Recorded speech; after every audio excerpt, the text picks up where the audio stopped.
Hi, everybody. My name is Jacob Mecklenborg. I wrote Cincinnati's Incomplete Subway, The Complete History in 2010.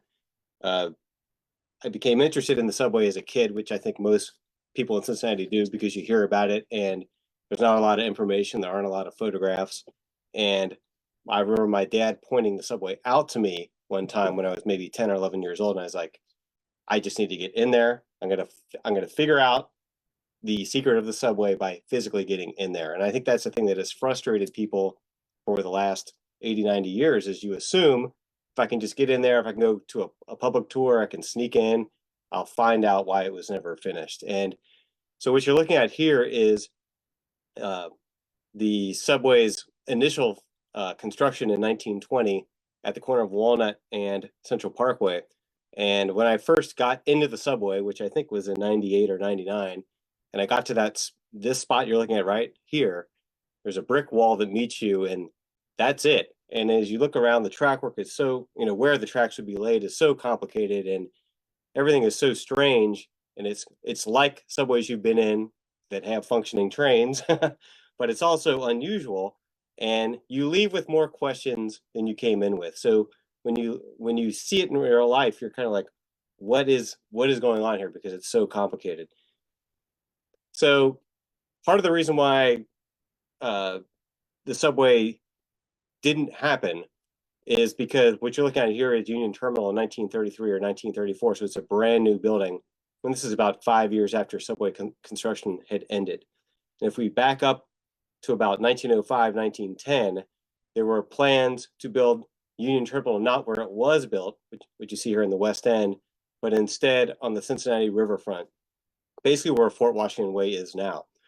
And there was a new generation of new railroads being built out into the hinterland. So not by the city of Cincinnati, but these were private interests, and these were collectively known as interurban railroads. And these railroads were going to run in with the existing railroads to that station on the Cincinnati riverfront. However, that plan was scrapped around 1915 or 1920. And because of that, there needed to be a separate entrance for those interurban railroads, because as you can see with Union Terminal, there are 16 platforms, but they're all for the original steam railroads, the original railroads from the mid 1800s, not the new electric railroads that have been built. And part of what makes the subway story so difficult is all of those railroads I'm talking about are gone. And they were all gone by the 1930s. So right after the subway project was abandoned, they all went out of business because they weren't going to ever get a high quality entrance into the city of Cincinnati. And this picture of Union Terminal in 1937, this relates to the subway because everybody assumes that a subway tunnel is very, very deep underground. But the subway that was actually constructed by the time this photograph was built or was taken in 1937 didn't suffer any flooding from the 1937 flood because our subway tunnel is actually pretty high in the air because downtown Cincinnati is actually fairly high above the surrounding floodplain. And that's why a city is in Cincinnati. It's because they recognized in the early 1800s that that patch of land is actually somewhat higher than the actual floodplain. So what you're seeing here is the Mill Creek looking like the Ohio River. And you can see that Union Terminal was built completely above with all that fill dirt. But the level of the subway, even though it's underground, is actually at roughly the level of those tracks you see there. Here's this. All right. So in 1929, you might wonder, why is there so much bad information about the subway? And it's because right at the very beginning, as the subway was even under construction, it went from being this project that was an obvious thing to build to people coming up for reasons why it should have never been built. So you can see here, Rapid Transit Tunnel. This is in 1929. Rapid Transit Tunnel is called Botch. $6,250,000 uselessly buried underground. And then you can see here in the 1950s, rapid transit system now in use. Well, this is a sarcastic headline. And you can see the caption for the photo. White Elephant Bridge finally comes into use. And this is actually, they were using one of the above ground bridges for construction equipment for the Norwood Lateral. So they're kind of making fun of how the subway was never used and it was always a bad idea, even though it was actually a really good idea at the time it was conceived. Here in 1955, you see two of the above ground stations being demolished, again for the Norwood Lateral and for I-75. So when we talk about the subway, really the only thing that's that physically remains from the subway is the actual subway tunnel, which is about 2 miles long. But it was part of a much, much larger plan, which was a total of 16 miles, of which about 3 miles, so about 1 more mile than was actually built, was going to be underground. There were going to be a couple small suburban tunnels also. But the actual project was very, very big, and most of it is physically gone that was physically built because it was above ground and replaced by the interstate highways. This article is especially ridiculous. This is from 1975, and it appears, you can see in the Washington Post. So this is a Washington, D.C. paper talking about how the Washington, D.C. Metro, which was under construction at the time, was doomed to be a disaster because the Cincinnati subway project was a disaster. And it makes, comparisons to the actual project and says, the Ray Street station does not look its age, which is close to 50 years old. So in 1970s, it was 50 years old. Save for the more cluttered architecture, it could be mistaken for a station recently constructed in Washington, D.C. No, it couldn't. The Washington, D.C. stations are big arch stations for 600-foot long trains. The stations in Cincinnati are simple box structures for 300-foot long trains. It's not the same thing at all. So you can see how these riders just kind of like got away with being able to say whatever they wanted to. And here you can see this is a Washington, D.C. rider. This, speaking of Cincinnati, this misbegotten child was conceived in the wrong period of the city's history. That's not correct. But the subway doesn't have everybody speaking in its defense except me. So these people just get to say what they ever want. And this was a more recent, this is from about 2012 or so. You see, Cincinnati subway, will the streetcar end up with the same fate? You might recall that when John Cranley was elected in 2013, he halted the Cincinnati streetcar's construction mid-construction. And there was a big dust up over that. And ultimately, they kept building it, and it's still there. Here you can see a more recent article from 2021 in the NKY. Abandoned subway still costing the city 100 years later. And you see this other headline: Cincinnati stuck with maintaining 2.2 million mile tunnel over more pricey options. So you can see even now, there's all of this motivation for people to just malign the subway project and never actually look into why it was built. Here we have one of the original reports. So this is the original report from 1912 on building a subway project in Cincinnati that resembles what was actually built. So, the reason I highlighted the people on the bottom right, so we see William Cooper Proctor, who was one of the descendants of the Procter & Gamble company. W.A. Julian was, I believe, a bank president, and Herman Schneider was the chief of UC's engineering department at the time. So you have three of the biggest guys in town all endorsing this project, being involved in this report and endorsing the project back in 1912. So these aren't silly fringe characters. So we're going to look at some construction photos. So these are all from 1920. So you saw that previous report was from 1912. There's another report in 1914. The vote was in 1916. Then there was a 4-year delay before construction started. We'll talk about that in a second. So here's the downtown Ray Street station. It's the largest station because it was going to incorporate both the interurban trains. So those are those electric railroads that were built by private interests that no longer exist. And those were going to terminate here, but then regular subway trains were also going to use this station. So this station was much larger than the other ones on the system. And here's the overall what came to be called the rapid transit loop. So this map you're looking at, I found was a physical map that I scanned. This was at UC's Bleegan Library. And where you see the circles, that is where they actually did sampling for tunnel portals and overpasses. So you can see that they did, work before they got started. And this really shows, I think, the route in a way that's easier to understand than a lot of the other maps. So you can see the plan was to go in 2 directions from downtown and to create a full loop in Norwood. The more important, the side that was going to get more use was the side that was actually built. So there was going to be a little bit higher passenger count. It was anticipated on the western side of the loop, which goes up the north side and then up to St. Bernard. And then the east side loop, nothing over there was built at all. And in fact, they didn't even acquire the property for that. Oh, I can't see my own graphic now with the, okay, so I think with those, I was just showing. Yeah, we've got that thing blocking. I think I'm blocking my own caption somehow. All right, well, we'll just go to the next one. The blue arrow is pointing over there to where the actual terminus was built. So this was like the initial plan, but when it was under construction, the plans changed a little bit. And the loop that you see here was actually going to be expanded to a wider loop more to the east. And a terminal station for the initial operating segment was going to be at Madison Road, near the old Cincinnati Millicron site, which was torn down around 2015. All right, so we're going to look closely, and you can see what I'm pointing at here is the original path of the canal. So there was the Miami-Erie Canal that went from the city of Cincinnati up to Toledo, Ohio. And you can see where those blue arrows point, and that's every point where the rapid transit loop had to deflect from the canal path. And the reason it had to deflect was because the trains were going to travel at 45 miles an hour, and they could not follow those curves of the actual canal. So using the canal right-of-way looked on paper like a perfect, very easy plan because you have a ready-made right-of-way, but there are actually several spots where they had to acquire private land and tear down a couple houses. And actually today, if you drive on Central Parkway, a couple of those bends actually exist. And if you drive your car at 45 miles an hour, you're gonna drive off the road. You have to slow down to about 25.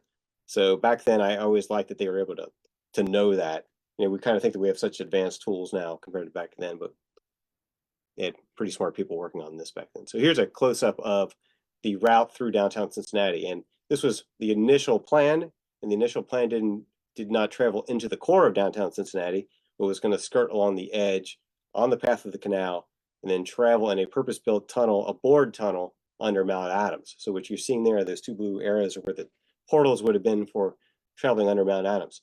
And there would not have been a station for Mount Adams because it would have been very deep and costly to construct. And actually, Mount Adams' population wasn't very high. There you see a bend in the canal that then was going to be followed by the subway. And when you hear a lot of the criticisms of the subway today, you'll hear people say they couldn't put the subway in operation because the curves were too sharp. And I'm always kind of like, which curves? Well, they're possibly pretty much only talking about this one curve, which is at Plum Street. And I always imagined before I walked into the subway tunnel myself that curve must be very, very sharp. But when you're in it, it's really not that sharp. And the whole thing was built to the same specs as the Boston subway anyway, so it's kind of a moot point. I mean, you could take the trains out of Boston subway, bring them here to Cincinnati, and they would run, and they would make that curve just fine. This is one of my favorite construction photos because you see this kind of point where the canal had entered Cincinnati street grid. This is the first point where it starts kind of meandering. So the subway itself followed that curve. You can see how buildings were built right up to the edge of the canal. And the reason was because the state of Ohio owned the canal, not the city. And so the state didn't bother enforcing any sort of zoning or anything. So there were all sorts of building code violations right up to the edge of the canal, which made for some pretty charming photographs. I mean, unsafe living conditions, but nevertheless, pretty amusing stuff. Here is the subway under construction under Central Parkway in 1921, probably. And one thing to point out was there was no street here before Central Parkway was built, before the subway was built. So much of the motivation to build the subway was they needed to prepare the canal for street construction of Central Parkway. And they had to make the decision, are we going to just not build the subway tunnel or not? Because if they built Central Parkway and then wanted to go back and build the subway tunnel later, it would be much, much more expensive to do so. This is one of my favorite photos also. So this is from around 1923. And what you see here is now Central Parkway, where it travels elevated right next to I-75. So the entire neighborhood you see to the right has been torn down. It was torn down in the 1960s for I-75. And you can see down toward the center, one of the sewers for the level of Central Parkway. And what's interesting about this to me is the subway could have been made to run on the ground here, as you can see, and it would have been fine. But there was pressure from the citizenry to actually enclose it in a tunnel as a sort of elevated structure in order to contain the sound and disruption from it. So most people listening who are watching today have been to New York or been to Chicago and seen the elevated trains and seen how, experienced how loud and disruptive they are every single time they go by. And even the surface trains where they run on ground are pretty loud. So by containing it in the tunnel like this, they did two things. They elevated Central Parkway well off the floodplain, and number two, they kind of would have contained the sound of the trains had trains ever actually run through it. Here is the Brighton station, which is there. So there's an underground station there to this day. To your left is now the kind of bar performance space called the Mockbee is in the old brewery to the left. And this is after Central Parkway opened in 1928. And what I like about this is I read somewhere that this was the first yellow light in Cincinnati. So before that, all the traffic signals had been just red and green. This was the first yellow light. You can see it there at that traffic signal. Then, immediately north of, this is near Mount Storm Park, you see how rural things got so quickly. So, in the 1920s, Cincinnati was a very, very densely built city, but just north of it, where all this flat land was, where industry could be built, because you couldn't build factories on hillsides and on hilltops. It was much more preferable to have it in the Mill Creek Valley, where General Electric and so on are now. But you can see how it turned rural so quickly. And this is around Paddock Road and the Norwood Lateral, which today is a very built up area, and you can see there's not a soul living out there. And some of you may have seen images of the New York City subway being extended into the Bronx and into Queens and into outer Brooklyn during the same decade, during the 1920s, and there's nothing there. And this was not out of character to build a subway line out into rural areas, because the population was exploding in the 1920s throughout the United States. This is the Ludlow Avenue Bridge, which you can see the arch bridge in the distance. That actually was still standing when I was a kid. It was torn down around 1990.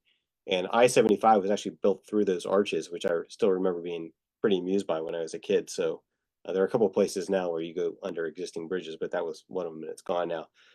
But the subway was built above ground in this section east-west, kind of perpendicular to Ludlow Avenue. We'll see a picture of it later. This is out in the country. This is Bond Hill. I mean, it's just hard to believe this is, and in the distance you see the St. Aloysius Orphanage, which is on Paddock Road in Norwood. That tower is still there.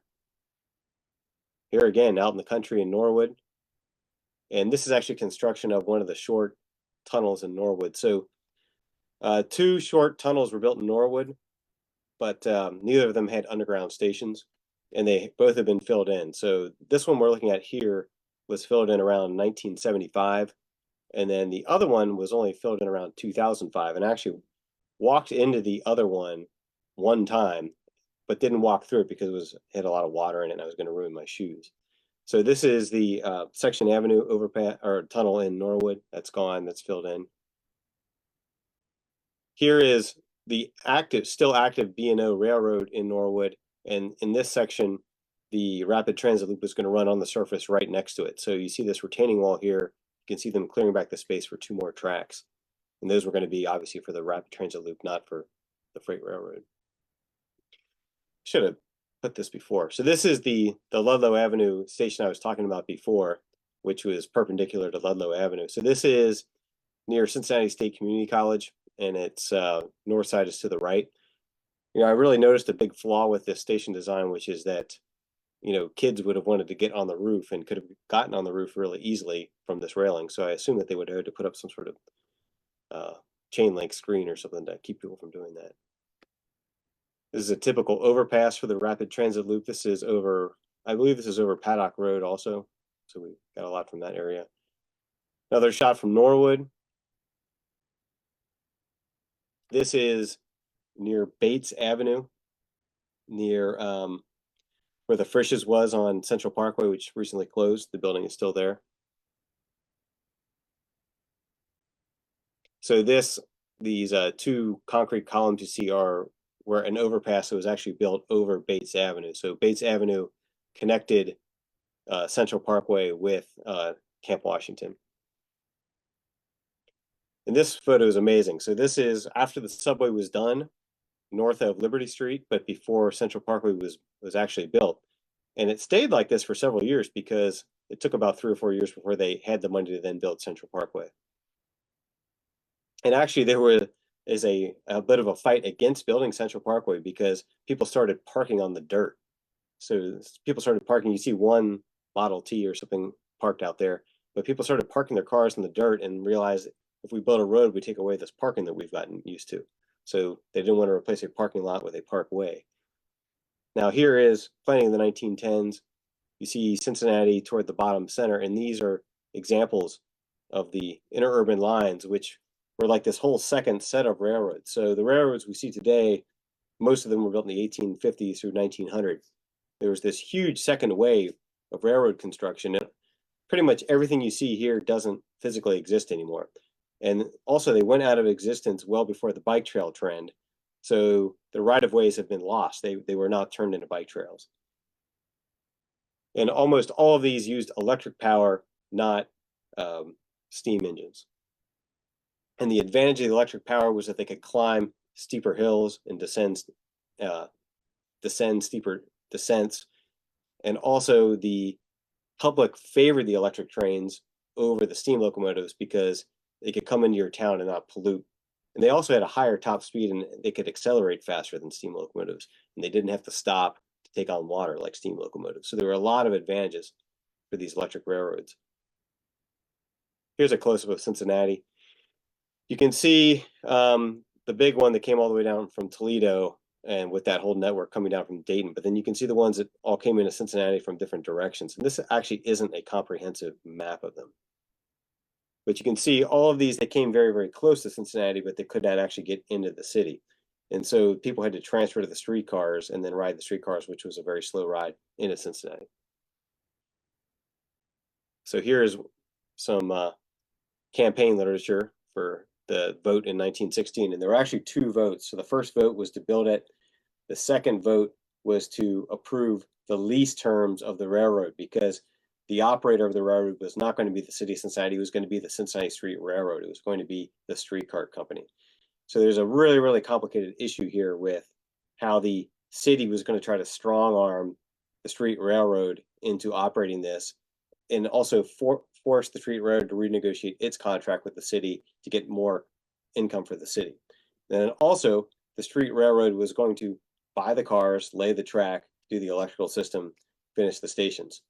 The city's only construction was the physical tunnels, preparation of the surface right-of-ways, and preparation of the surface stations. So when we see the $6 million price for the subway, for the rapid transit loop, it's really only for the city of Cincinnati's section of it. They were going to split the cost with the street railroad. And you might ask, well, how did they force the street? Why did the street railroad want to do this? And again, the city had bargaining power in this, but then also the city needed the street railroad because the street railway had access to debt that the city couldn't get because the city was hemmed in by state law, but the street railroad was a quasi-public company and could sell stock.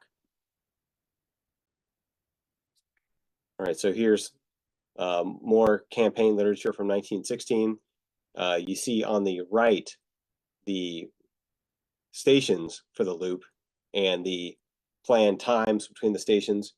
You can see, I love this. Interurban rapid transit for a greater Cincinnati means faster transportation for your homes and factories. Just such a nice, simple message. And they weren't going to raise taxes for it. It was going to use the existing ability of the city to borrow money. Okay, so this is back to the plans. On the left, you see the plan from 1912. By 1914, the plan changed, and here's how it changed in the way that's easiest to understand. So in 1912, the plan was for the interurban trains, the various trains from these different railroads, to all operate independently of each other into a common terminal in downtown Cincinnati. So there really weren't going to be neighborhood stations. They were just going to get onto the city-built railroad and come to downtown. By 1914, the plan changed, and it changed to the city was going to operate its own subway trains. I mean, the street railway company was, and then these interurban railroads were going to transfer their passengers at the various neighborhood stations. But during the initial construction phase, before they could build the entire thing, they were going to allow some of the interurbans to run all the way into downtown Cincinnati to the Ray Street station. So there's a little bit of a gray area there. It's kind of hard to explain when you're giving these talks. So on the left, you see the 1912 report. Then on the right, you see the 1914 report, and they're pretty similar in the general shape of them. But again, the difference is by 1914, they're going to run dedicated subway trains.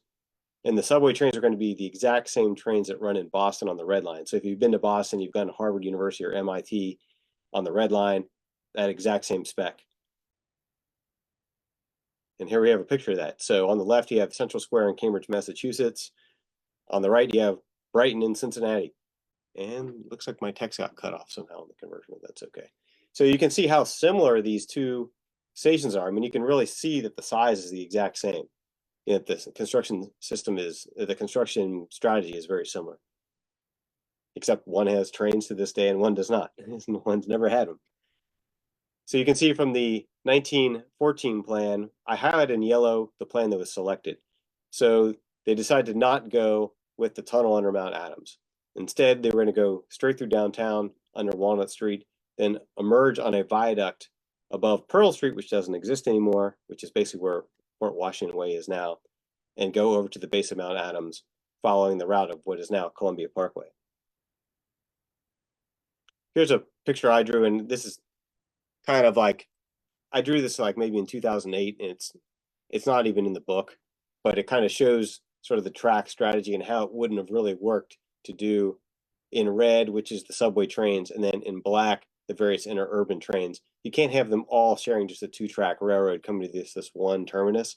But what you do see here is, if you look closely here, these Ys, which were actually built to either side of the Race Street station. And you know, getting back to my first comments, when you go down to the Race Street station in person and you see these strange turnouts, I couldn't understand it when I went down there when I was a teenager. I was like, were these branch lines? Like, what am I looking at? And they actually were going to be turnarounds for these interurban trains.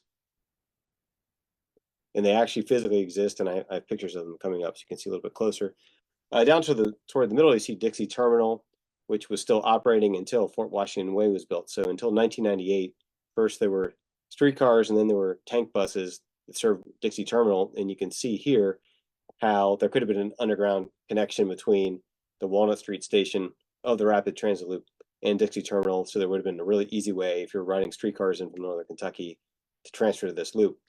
Also, you see the Butler Street station, which is where the L&N Bridge, or now the Purple People Bridge, is. There were streetcars that came in from Campbell County there, and they would have been able to transfer at that station.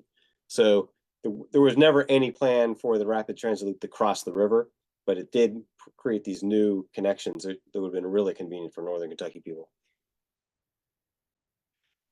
So here you see in 1916, on the left, the plan that they voted on in 1916. On the right, in the late 1920s, and our little pop-up window is blocking the text, so I can't read it. But you see what was actually built. So in yellow, what is highlighted in yellow is what was actually built versus what was planned in 1916. There are a variety of reasons why everything didn't get built. The main one is right here. So this is the only chart I'm going to show you guys. I know people aren't very interested in looking at economic charts, but you can see prices are steady for 16 years, from 1900 to 1916. And then right when the vote passed for the city of Cincinnati to build this thing, prices went through the roof, and they went through the roof because of the First World War. So when the First World War happened, the United States entered in 1917, and there was a federal law passed that banned cities from selling municipal bonds. So the city of Cincinnati and every other city in the United States was not able to sell bonds for any reason. Construction could not commence. And then as construction was delayed, prices went through the roof. They doubled.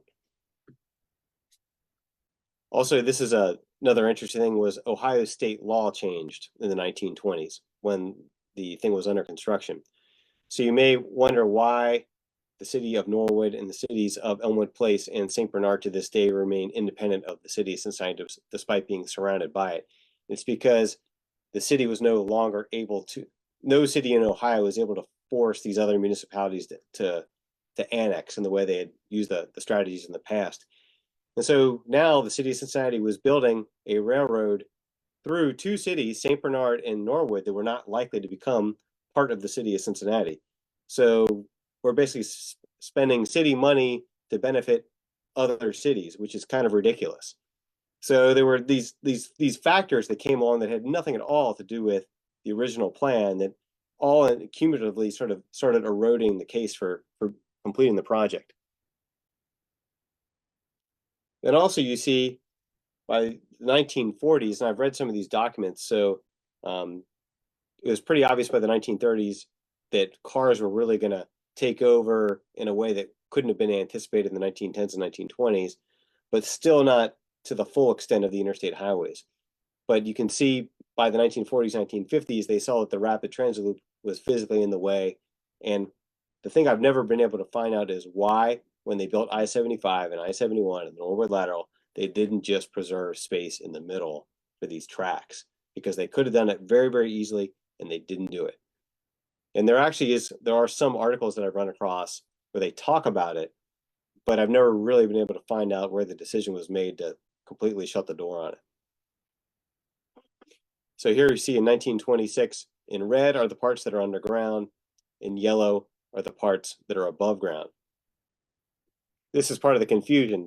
Very, very little, as I said already, it physically remains. And when I got interested in this, I went out trying to find, where did this go in Bond Hill? Where did it go in Norwood? Where did it go in Oakley? And I actually was wrong. I was guessing, I think that's it. And I was wrong about where it went. I had to actually go home or go to the library and start reading it. And I was like, oh, I'm completely wrong about where this section went and this section was.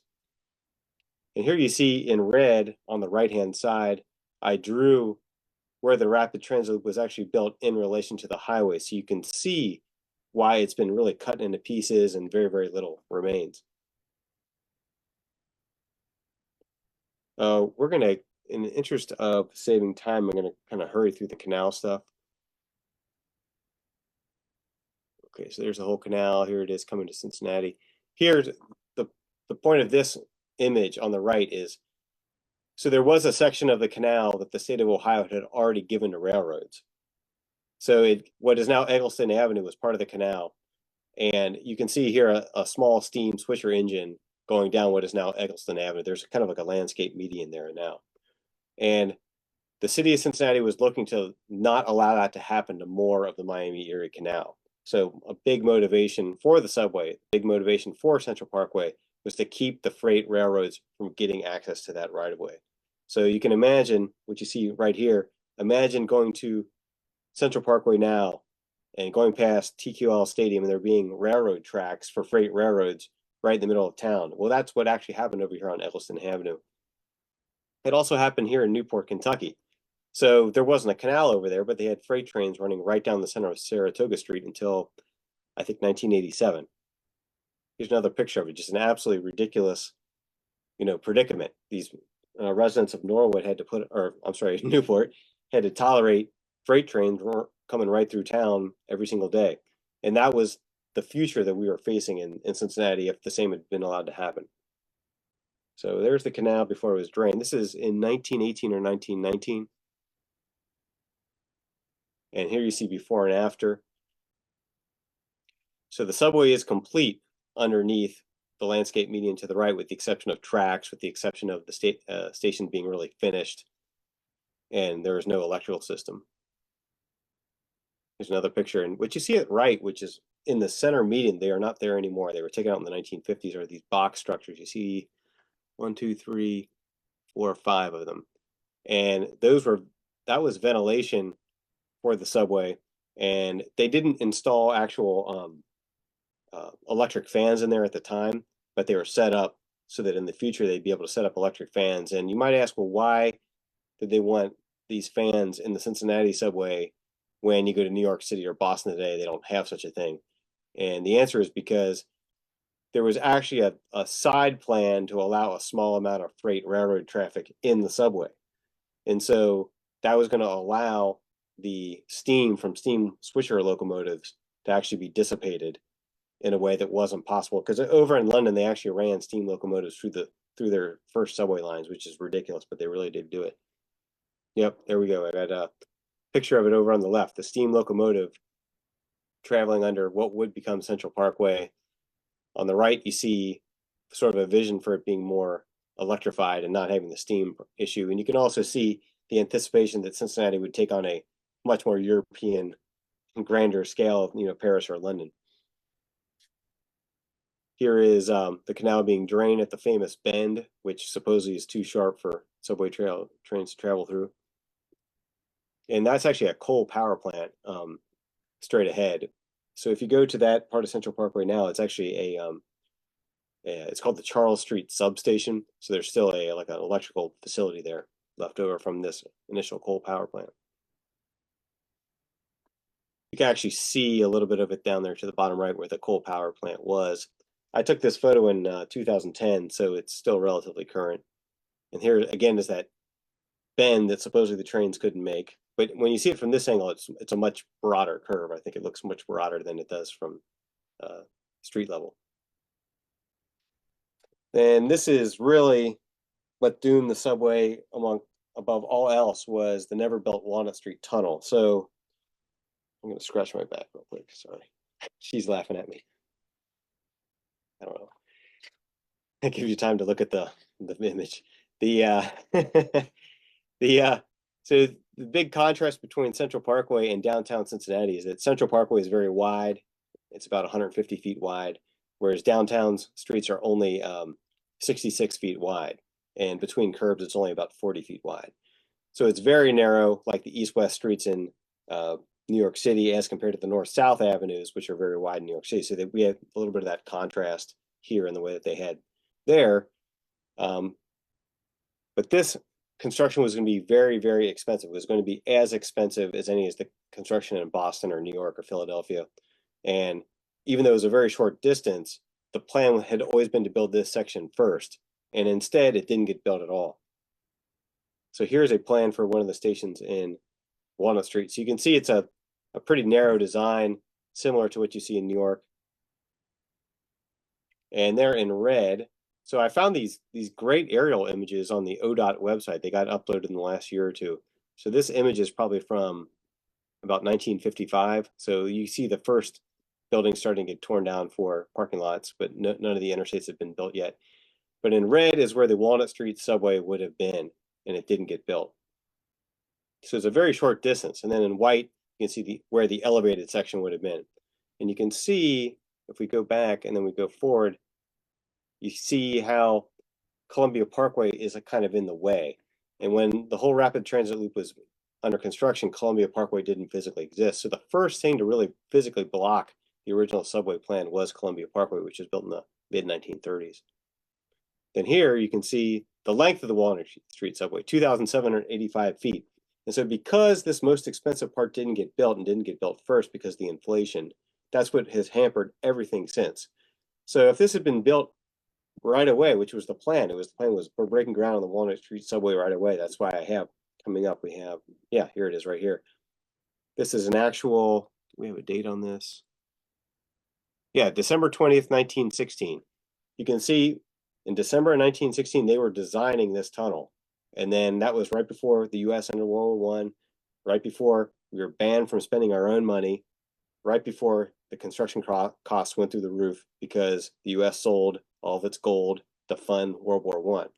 And when that's sort of the problem with the gold standard too. You hear people now, oh, we went off the gold standard. Well, it's like, there's a reason why we went off the gold standard, because during wartime, it causes all these crazy things because that's what you sell when the country's at war. So to fund it. Well, back then you did. All right, this is a great image. This is from, we don't have a date on this one. This is from around 1955. You can see the Crew Tower and you can see Dixie Terminals straight ahead, and Walnut Street just to the right of Dixie Terminal. You can see how dense downtown Cincinnati was.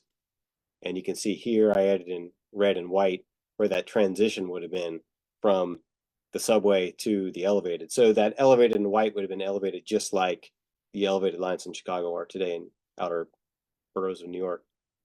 You see this transition. So most of you have probably noticed, and the streetcar does this today, where it goes up that sharp ramp between 3rd and 4th Street. So the tracks would have gone up as the street was going down, sort of like an ironing board. If you're looking at an ironing board in profile, and it's kind of this interesting opportunity they had with that. You also see, this is for the Northern Kentucky people, you can see there was one interurban railroad that was not going to connect directly to the rapid transit loop because of where it was. And it was the one that ran along River Road out to Sadamsville, home of Pete Rose, who just died yesterday, and Sailor Park, and out to Lawrenceburg, Indiana. And this one, they kind of tried to throw them a bone by, oh, we're going to build you like a little elevated railroad for your interurban that then connects to Dixie Terminal. So there could have been more complicated operations at Dixie Terminal than just Kentucky streetcars. But here's the subway today. I took this photo back in January or February of this year. So this photo is about 8 months old. This is what you see from I-75. And this is the downtown Ray Street subway station. I think my next, yep. So here's my next photo is, if you go down this hatch, this is what you see. So there are two staircases that stare at each other. It's symmetrical. And then this central staircase that goes down even further. So when I go back to, again, my first comments, if you go to that subway station today, you're like, what the heck is this center staircase that goes down even deeper? Like, where was this going to go? And I didn't know this until I wrote the book, and I found this by a miracle. I found this book that was in the Wilmington, Ohio book depository that had to be shipped down to Cincinnati. And there it is. You can see that the original Ray Street station, which has 3 platforms, it's kind of hard to describe, but you can see here that they were actually planning to expand it out even further for more interurban service. So this terminal you see here, this platform was going to be given over entirely to the interurbans, and then they were going to build a new bypass around the outside for the rapid transit trains with more staircases from Central Parkway. And if you go down there today, again, you see this. These are the turnouts, so they actually made provision for these outer tracks. And when I went down there, I was like, what the heck is this? Is this a branch line? Like, where is this supposed to go? Because, I'd read a little bit about the subway and I had no idea what I was looking at here. So I took these photos, by the way, the ones that have blue. The reason why they're blue is not because there's a blue light down there. It's because when I took photos for the book, I sent an original round of photos to the publisher, and they said, we can't print in color if there isn't color. So we need color photographs that have color in them. So I took down colored gels, and that's why these photos, we're laughing at something here. That's why there are colored photos in the book. And so if you go down there, it doesn't look like this. It looks like a parking garage. It's pretty monochrome. So here, this is a complicated photo to describe. So if you look to the right, what you see curving to the right is the Plum Street turn, the sharp turn I've talked about a couple times. To the left is one of the Ys for the interurban trains. And then you also see covered in poly sheeting is the water main. And the water main was installed in the 1950s and has hampered the ability of the subway to be used by anything else ever since. I just want to let you know we're at 7:15. Okay, so how much time? 15 minutes. We got 15 minutes. Okay, I'm gonna take a drink of water. So you might want to leave like 5 minutes for some comments and questions. All right. So in this image on the left is the first image I showed you. And remember me telling you about the bricks? Those are the bricks right there. And those bricks were laid in probably 1921, and they're still there. And this was the turnout to the Walnut Street extension that never got built. Here is one of the Ys looking back toward the main part of the tunnel, and there's the water main on each side. This is actually, I stitched this together in Photoshop, so this was not one image, this was probably 3 or 4. This is looking toward the dead end of one of the Ys. So again, this is for one of the interurban trains to be able to turn around and head back out the way it came. This is that Y under construction. So you can see they had to tear down a building just to build that Y. And then here is the plan for the Y. And you can see at the bottom a vent at the terminus of it. And this is kind of interesting over here. This is the city then trying to resell the land rights above the Y. So you could then build a building above it, but you couldn't obviously have a basement for that building. And this is the plan for if you wanted to build a building there. And there's actually a large building there now that covers this. There's Liberty Street Station. There's, if you're in the Liberty Street Station looking up. And the Liberty Street Station is wild because in the 1960s, they got a small amount of federal money and they installed a demonstration nuclear bomb shelter. So it really wasn't a real nuclear bomb shelter. It was a demonstration nuclear bomb shelter. This is some of the graffiti there. This is the side that doesn't have the bomb shelter, has no graffiti, because everybody's so attracted to the bomb shelter side. That's where they go to spray paint. And we have the Brighton Corner station, which we already saw. This is it from the air. Now, this bridge was just torn down earlier this year. It's being rebuilt right now. This is one of the best photos. I don't know how I did it this well, but I did. So I had to take these photos. I had the camera on a tripod. I used a mix of radio strobes and a technique called light painting, which you're a photographer, you're familiar with that. So you can see the curves at either end of the Brighton Street station. So if I go back, they almost had to do a station here because they couldn't run the trains at full speed. So the trains were going to have to slow down no matter what here. So they might as well put a station in there. And then also one of the inclines used to be here. And that incline was used for cross-city service. So like the number 31 Metro bus now runs that route. And that incline went out of business because they extended McMillan Street down to the bottom of the hill to build the Western Hills Viaduct. And I'm going to have to start going fast. Let's see. We can go over a little. Okay, we can go over a little bit. Oh, the subway vents. So the subway has vents besides just the ones I showed you earlier. At the time I took this photo, which is probably in 1999, there was only one left that had its staircase intact. This little ladder, this built-in ladder. All the rest of them had rusted through. So you can see some of these vents. I took these photos this year, so the vents are still there. And actually, I'll make a comment, when you're in the subway, you can actually hear things going on and above. And sometimes you'll even hear a conversation, you'll hear police sirens, this sort of things. Here are the vents that used to be there, that used to be visible from 75. Those have been covered over. Here you can see Coleraine Avenue. Before it was, everything you see to the left was torn down for I-75. Here you can see those vents being covered over. This was around 2010. This is the concrete drying to cover up the vents. This is one of the vents in the middle of Central Parkway to the right. Here's some more pictures of them. So TQL Stadium, the soccer stadium, is now to your left in the distance. Here's the Hopple Street Tunnel. So yeah, there were 3 tunnels that were short that didn't have stations. This is one. You can't get in this one anymore. I'm going to kind of go through these. This is the Hopple Street Tunnel around 2002. Here it is now. So it's been blocked off. It used to be the case when people came to town, they'd email me and say, hey, can I go in the tunnel? I said, well, you can get in this short tunnel. There's not much to see, but at least you can see something. You can't get in it anymore. And you can see it has really been settling. And I took these photos back in February, so I'm not sure what the future holds for this tunnel. You can see my hand next to how wide that crack has opened up. And the Norwood tunnels, I'm going to go through these kind of fast. So this was around 2010. This one got sealed. And there you can see that gray bar is digital corruption to a file. So I scanned that probably back in like 1999 or 2000. And at some point, this gray bar appeared in the file. And I have not been able to find the photo to rescan it. Here it is now. So the warehouse that was above it, in 2010, you saw there, has been torn down. So there's really nothing there now. This was in it in 1999 or so.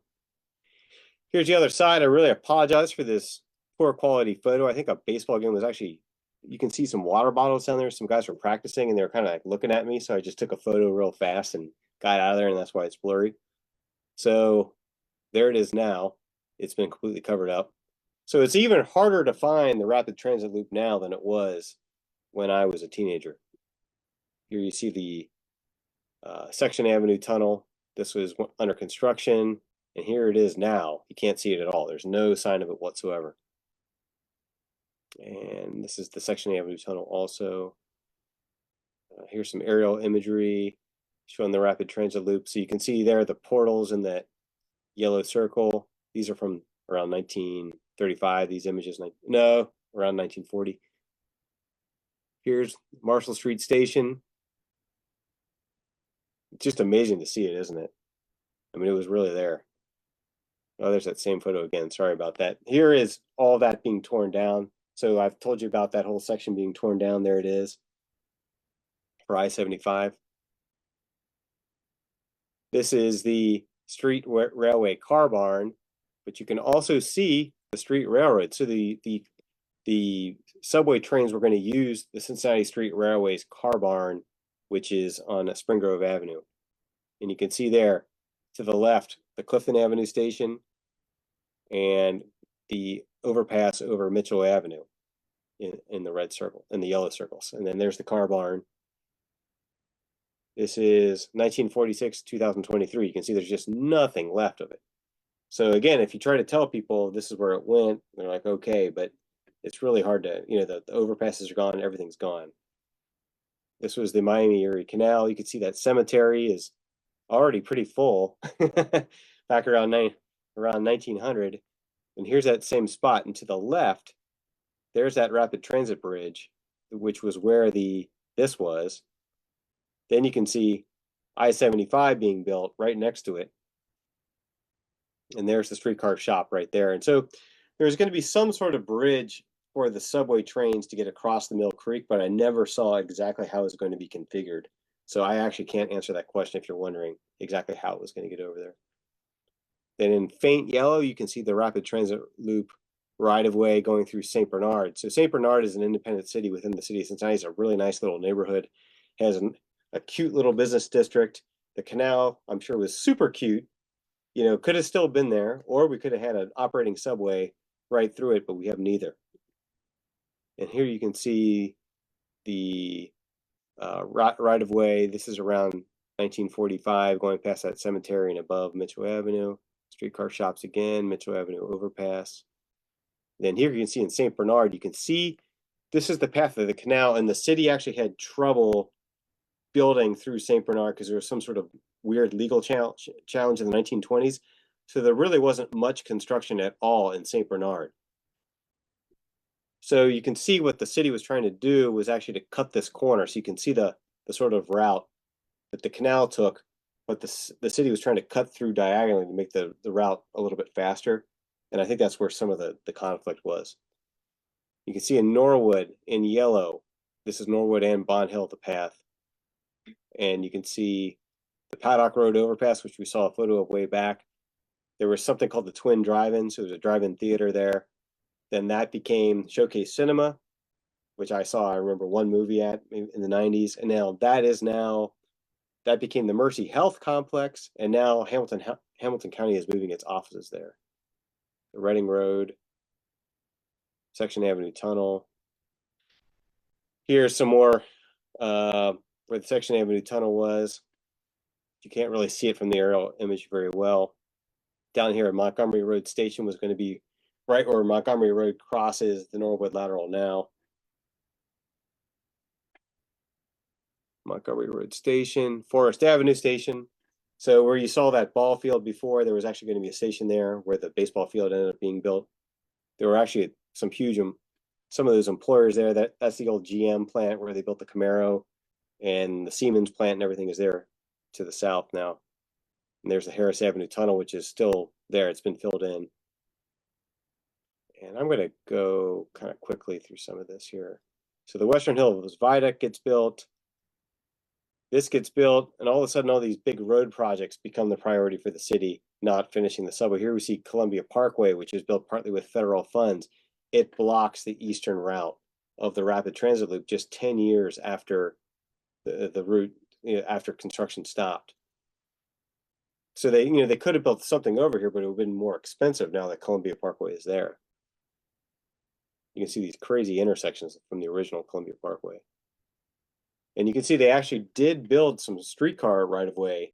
So presumably this could have been turned into rapid transit right-of-way if they had to. So there was this one thing they built for the streetcars. But I've never been able to find some of that, what was that decision that we're basically the first part of the subway they killed off was actually this above ground section going out to Hyde Park.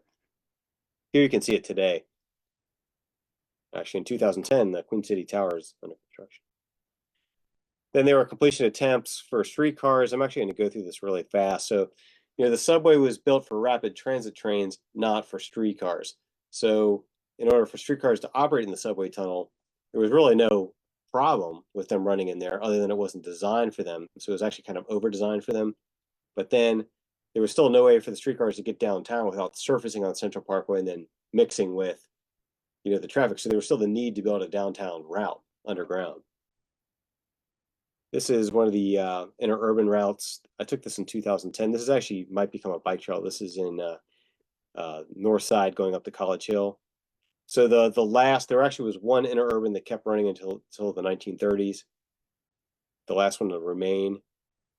I'm actually going to go through some of this. Are we about out of time? 7:28. We got 2 more minutes. Okay, 2 more minutes. So I took this photo in 2010. Here's the subway being physically repaired in 2010. So they took the lid off in a couple places. And that's actually how I was able to get in and take the photos, was because they had these huge access points.